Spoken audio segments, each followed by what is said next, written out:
Thénardier acababa de cumplir los 50 años.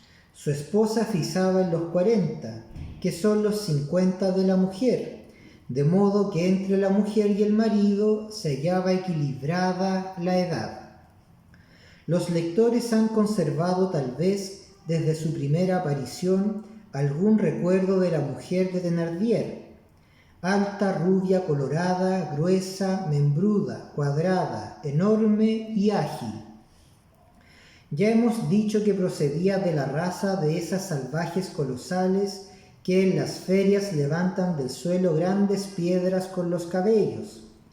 Ella lo hacía todo en la casa: las camas, los cuartos, la colada, la comida, la lluvia, el buen tiempo, el diablo. Por única criada tenía a Cosette, un ratoncillo al servicio de un elefante. Todo temblaba al sonido de su voz, los vidrios, los muebles y la gente. Su ancho rostro, acribillado de pecas rojas, parecía una espumadera. Tenía barbas, era el ideal de un matón del mercado, vestido de mujer. Juraba como un carretero y se jactaba de partir una nuez de un puñetazo. A no ser por las novelas que había leído y que de cuando en cuando producían el efecto extravagante de presentar a aquella giganta bajo el aspecto de una niña melindrosa, jamás hubiese ocurrido a nadie la idea de decir de ella: es una mujer. Era el producto del injerto de una señorita en una rabanera. Cuando se la oía hablar se decía: es un gendarme. Cuando se la veía beber se decía: es un carretero. Cuando se la veía pegar a Cosette se decía: es el verdugo. Cuando dormía, de la boca le salía un diente. Thénardier era un hombre pequeño, delgado, pálido, anguloso, huesudo, endeble, que parecía enfermizo y se conservaba muy bien. Aquí empezaba su trapacería. Se sonreía con precaución habitualmente y era casi atento con todo el mundo, hasta con el mendigo a quien le negaba una limosna. Tenía la mirada de una zorra y el aspecto de un letrado. Se parecía mucho a los retratos del abate de Lille. Su coquetería consistía en beber con los trajineros, y nadie había podido emborracharle nunca.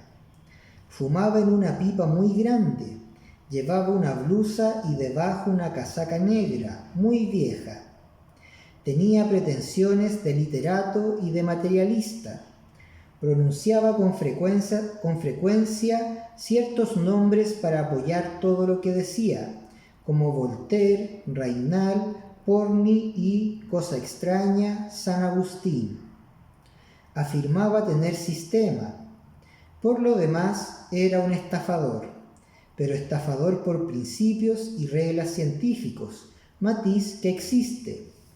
Se recordará que pretendía haber servido, contaba con algún lujo, que en Waterloo, siendo sargento en un sexto o en un noveno de ligeros cualquiera, solo contra un escuadrón de húsares de la muerte, había cubierto con su cuerpo y salvado a través de la metralla a un general peligrosamente herido. De ahí provenían para el dintel de su puerta la flamante muestra, y para su bodegón en el país el nombre de Taberna del Sargento de Waterloo. Era liberal, clásico y bonapartista. Se había suscrito para el campo de asilo, y en la aldea se decía que había estudiado para cura. Nosotros creemos que había estudiado simplemente en Holanda para ser posadero. Este tunante del orden compuesto era, según las probabilidades, algún flamenco de Lila en Flandes, francés en París, belga en Bruselas, teniendo un pie en cada una de las fronteras. Ya hemos dicho en qué había consistido su hazaña de Waterloo, y se convendrá en que la exageraba un poco. El flujo y el reflujo, las peripecias, las aventuras, eran el elemento de su existencia, una conciencia rasgada produce siempre una vida descosida, y probablemente en la borrascosa época del 18 de junio de 1815 pertenecía Thénardier a esa variedad de cantineros merodeadores de que hemos hablado, que corrían los caminos vendiendo a estos, robando a aquellos y rodando en familia, el hombre, la mujer y los chicos en algún carretón cojo, detrás de las tropas en marcha, con el instinto de agregarse siempre al ejército vencedor. Concluida la campaña y teniendo, como decía Cunquibus, había abierto un bodegón en Montfermeil. Este quibus, compuesto de los bolsillos y de los relojes, de las sortijas de oro y de las cruces de plata, cosechadas en el tiempo de la vendimia en los surcos llenos de cadáveres, no formaban un total muy elevado, y no había hecho adelantar mucho al vivandero convertido en bodegonero. Thénardier tenía en el gesto un no sé qué rectilíneo, que cuando juraba recordaba el cuartel, y cuando hacía la señal de la cruz recordaba el seminario. Charlaba mucho y se creía un sabio. Sin embargo, el maestro de escuela había observado que cometía errores gramaticales. Formaba la cuenta del gasto de los viajeros con superioridad, pero los ojos ejercitados hallaban algunas veces en ellas faltas de ortografía. Era taimado, glotón, perezoso y hábil. No desdeñaba a sus criadas, por lo cual su mujer no las tenía. Esta giganta era celosa. Le parecía que aquel hombrecillo, delgado y amarillento, debía ser objeto de la codicia universal. Además de todo esto, Thénardier, hombre de astucia y de equilibrio, era un bribón del género templado. Esta especie es la peor, porque tiene mucho de hipócrita. Esto no quiere decir que Thénardier no fuese en ocasiones capaz de encolerizarse tanto, a lo menos como su mujer, pero esto era muy raro, y en aquellos momentos, como odiaba a todo el género humano, como tenía en sí una profunda dosis de odio, como era de los que se vengan perpetuamente, de los que atribuyen la culpa de cuanto cae sobre ellos a cuanto tienen delante de sí, y de los que están siempre prontos a arrojar sobre el primero que llega, como legítimo agravio, el total de las decepciones, bancarrotas y calamidades de su vida, y como toda esta levadura se sublevaba en él y le hervía en la boca y en los ojos, en esos momentos, decimos, estaba espantoso. Desgraciado del que entonces pasaba al alcance de su furor. Además de todas sus cualidades, tenía Thénardier la de ser atento y penetrante, silencioso o charlatán, según la ocasión, y siempre con una inteligencia elevada. Tenía algo de la mirada de los marinos, acostumbrados a guiñar los ojos en los anteojos de larga vista. Thénardier era un hombre de estado. Cualquier recién venido que entraba en el bodegón decía al ver a la mujer de Thénardier: «Esa es el amo de la casa».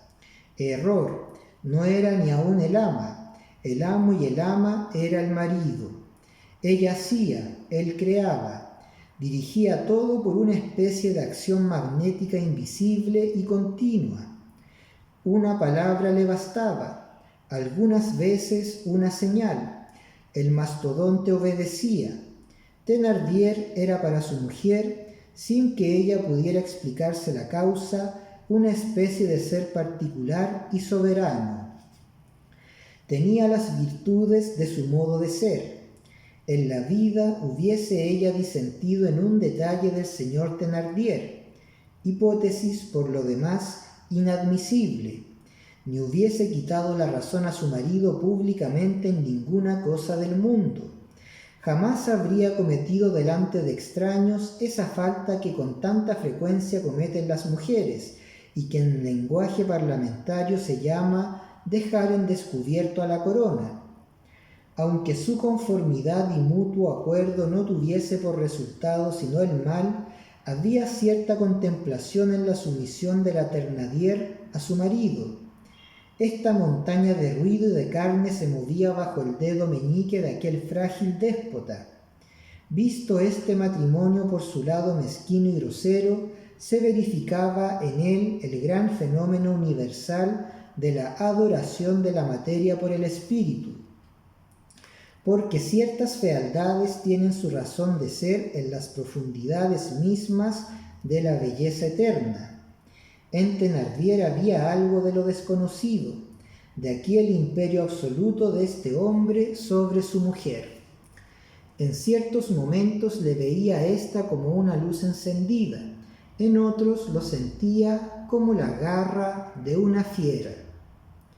Esta mujer era una criatura formidable, que no amaba más que a sus hijas y no temía más que a su marido. Era madre porque era mamífera.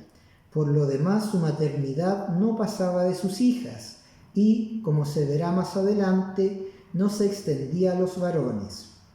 Él, el hombre, no tenía más que un pensamiento: enriquecerse. Y no lo conseguía. A su gran talento le faltaba un teatro digno. Thénardier se arruinaba en Montfermeil, si es posible arruinarse a cero, y, sin embargo, este perdido hubiera llegado a ser millonario en Suiza o en los Pirineos, mas el posadero tiene que vivir allí donde la suerte le pone. Entiéndase que la palabra posadero se emplea aquí en sentido limitado y que no se refiere a la clase entera. En el mismo año 1823, Thénardier se hallaba empeñado en unos 1.500 francos de deudas de pago urgente, lo cual le ponía en cuidado. Cualquiera que fuese para con él la injusticia tenaz del destino, era uno de los hombres que mejor comprendían, con más profundidad y del modo más moderno, esa cosa que es una virtud en los pueblos bárbaros y una mercancía en los pueblos civilizados, la hospitalidad. Por lo demás, era un gran cazador furtivo, y en todas partes se le citaba por su acertada puntería. Tenía cierta risa fría y pacífica, que era particularmente peligrosa. Algunas veces brotaban de él, a modo de relámpagos, sus teorías de mesonero. Tenía aforismos profesionales que procuraba imbuir en el ánimo de su mujer. El deber del mesonero, le decía un día violentamente y en voz baja, es vender al primero que viene guisado, reposo, luz, fuego, sábanas sucias, criada, pulgas y sonrisas. Detener a los caminantes, variar los bolsillos pequeños y aligerar honradamente los grandes, acoger con respeto a las familias que viajan, estafar al hombre, desplumar a la mujer, desollar al niño, poner en la cuenta la ventana abierta, la ventana cerrada, el rincón de la chimenea, el sillón, la silla, el taburete, el escabel, el lecho de plumas, el colchón y el haz de paja. Saber cuándo se usa el espejo con la sombra del que se mira en él y reducirlo a tarifa, y, con 500.000 diablos, hacer que el viajero lo pague todo, hasta las moscas que su perro se come. Este hombre y esta mujer eran la astucia y la rabia casadas, pareja repugnante y terrible. Mientras el marido reflexionaba y combinaba, la mujer no pensaba en los acreedores ausentes, ni se inquietaba por lo pasado ni por lo porvenir, viviendo sola y exclusivamente para el presente. Tales eran estos dos seres. Cosette se hallaba entre ellos sufriendo su doble presión, como una criatura que se viese a la vez triturada por una piedra de molino y hecha trizas por unas tenazas. El hombre y la mujer tenían cada uno su modo diferente de martirizar. Si Cosette se veía molida a golpes, era cosa de la mujer. Si iba descalza en invierno, era cosa del marido. Cosette subía, bajaba, lavaba, cepillaba, frotaba, barría, caminaba, sudaba, cargaba con las cosas más pesadas, y enferma y débil se ocupaba en los trabajos más duros. No había piedad para ella. Tenía un ama feroz y un amo venenoso. El bodegón de Thénardier era como una tela de araña donde Cosette estaba acogida y temblaba. El ideal de la opresión se veía realizado en esta domesticidad siniestra. Era una cosa parecida a la mosca sirviendo a las arañas. La pobre niña sufría y callaba.